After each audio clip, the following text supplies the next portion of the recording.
वो तो मिलता रहेगा, वो तो देंगे ही देंगे। इसके अलावा अतिरिक्त 5 किलो गेहूं अथवा चावल और 1 किलो दाल, चने की दाल में हमने दाल दी, दिल्ली सरकार ने चने की दाल मांगी, तो हमने उनको चने की वो दाल देने वाला मैं ही उससे बताऊँ, तो हमने दाल दी। जिस राज्य सरकार ने जो दाल मांगी हमने बताया, उसमें हमने उनकी चॉइस की और वो दाल हमने 8 अप्रैल 9 अप्रैल को दिल्ली सरकार को डिलीवर कर दी।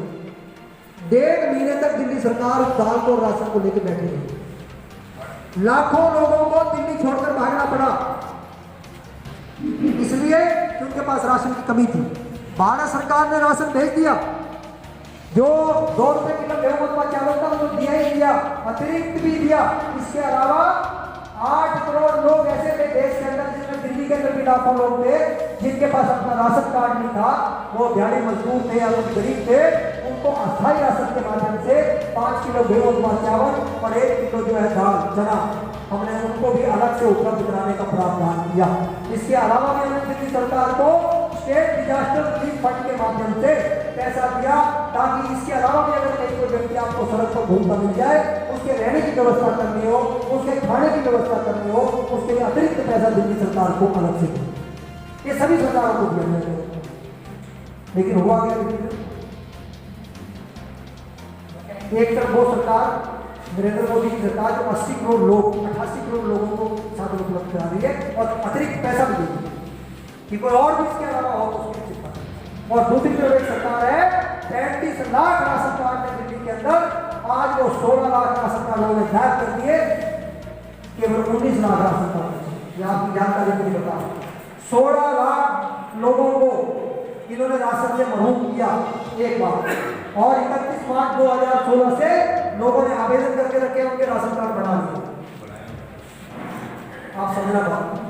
और हमने राशन भी भेजा, अगर आप चले जाते हैं सेंटरों पर तो जानवर भी खाना नहीं खाएंगे, ऐसा खाना नहीं लोगों को। अब एक तरफ ये लोग हैं ऑपोजिस्ट है, स्वार्थी है सत्ता में, एक विधायक उनका जेल चला गया क्योंकि एसडीएम को सब्सटेंडर्ड खाना देने के लिए दबाव बना था। वो ईमानदार व्यक्ति था, उसने जो है वो जनता के साथ धोखा करने के बजाय फांसी लगाने में मर जाना चाहता मंजूर। आप सोचिए कितना डॉक्टर किया होगा अधिकारियों को। तो एक तरफ वो लोग थे जो लोगों का निवाला छीनना चाहते थे, एक तरफ वो लोग निवाला दे रहे थे। मैं तो भारतीय जनता पार्टी के कार्यकर्ताओं को साधुवाद बोला, चुनी हुई सरकार की सब संसाधन थे, फिर लोगों को अच्छा भोजन उपलब्ध नहीं कर पाई। दूसरी तरफ हमारे कार्यकर्ता थे पंडित दीनदयाल उपाध्याय जी के द्वारा तैयार किए हुए कार्यकर्ताओं का समूह था, जिसने लाखों लोगों को जेल से भोजन किया।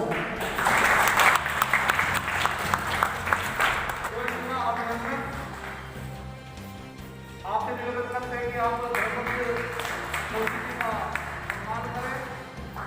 और अब हमारे हरि शंकर गोयल जी, आप नरेंद्र गोयल जी का अभिनंदन करें।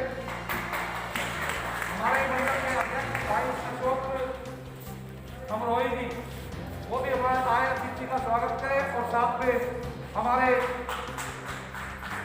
अध्यक्ष, आज के अध्यक्ष हमारे वीरेंद्र हमें धर्मवर शास्त्री जी, इनका भी अभिनंदन करें कोशिश जी का। मैं संगीता जी से निवेदन करूंगा कि वीरेंद्र गोयल जी का और हमारे अध्यक्ष जी का स्वागत करें। पर जो संख्या मैं यहाँ देख रहा हूँ, मैंने किसी मंडल में नहीं देखी। तो वाकई में मैं दिल की गहराइयों से नरेला मंडल के सभी देव दुर्लभ कार्यकर्ताओं को नमन करता हूँ और उनको बहुत बहुत शुभकामनाएं और बधाई देता हूँ। और वैसे भी दीपावली का अवसर है और रविवार का दिन है, और शायद ये दीपावली से पहला ही रविवार है बस ये, और आप सब यहाँ आज उपस्थित हैं इतनी संख्या में। और कल से आपका शुरू हुआ था ये प्रशिक्षण वर्ग, तो वाकई में आप बधाई के पात्र हैं। बहुत बहुत अभिनंदन, बहुत बहुत स्वागत। ये प्रशिक्षण शिविर में यहाँ पर उपस्थित हैं और 5 सत्र जो हैं वो कल हुए थे और 2 सत्र आज हो चुके हैं। अब ये हम 8वें सत्र में यहाँ पर आज और जो इसका विषय है वो दिल्ली प्रदेश की राजनीतिक पृष्ठभूमि और उसमें भारतीय जनता पार्टी की भूमिका। दिल्ली प्रदेश की अगर राजनीतिक पृष्ठभूमि की हम बात करें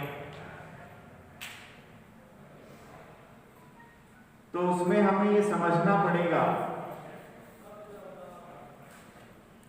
कि आजादी के पश्चात जब ये दिल्ली प्रदेश या दिल्ली प्रांत जो है इसको सबसे पहली बार 1951 में एक केंद्र सरकार द्वारा एक कानून के तहत राज्य का दर्जा दिया गया और एक विधानसभा इसके अंदर आहूत हुई जिसके 48 विधानसभा सदस्य।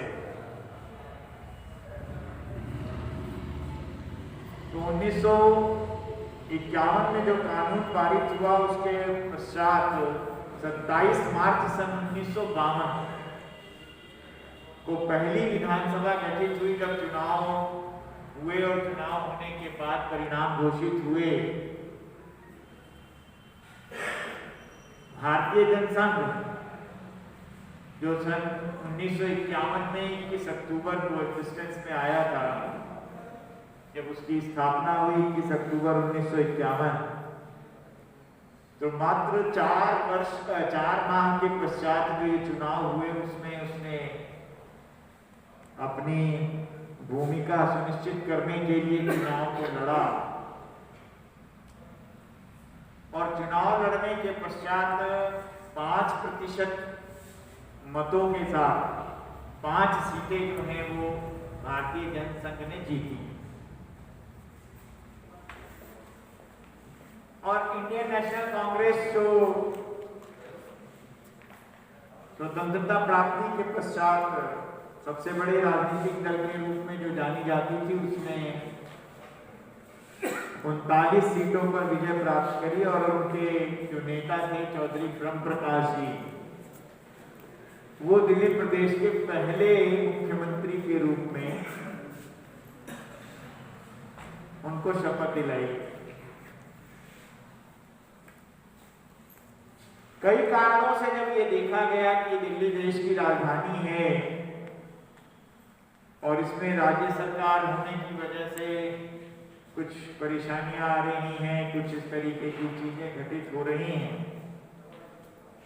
तो केंद्र सरकार ने, हालांकि केंद्र में भी और राज्य में भी दोनों जगह पर कांग्रेस की सरकारें थी, लेकिन सन 1951 में जो जिस कानून के बाद ये राज्य का गठन हुआ था 1952 में, 1955 में एक कानून से उसको परिवर्तित करके और दिल्ली को जो है वो केंद्र शासित प्रदेश घोषित कर दिया गया और जो विधानसभा का जो कालखंड था वो सन 1956 में समाप्त हो गया। आवश्यकता महसूस की गई कि कोई ना कोई ऐसी बॉडी होनी चाहिए